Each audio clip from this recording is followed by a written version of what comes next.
makina ng Mio Sporty.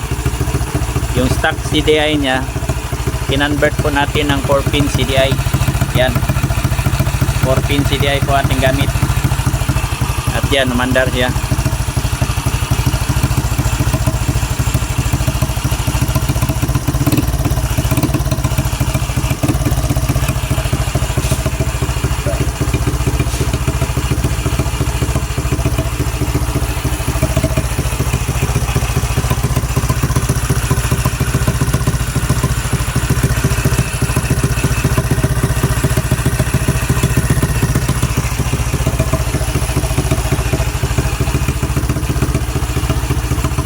Makina lang po ito, pinaandar lang natin.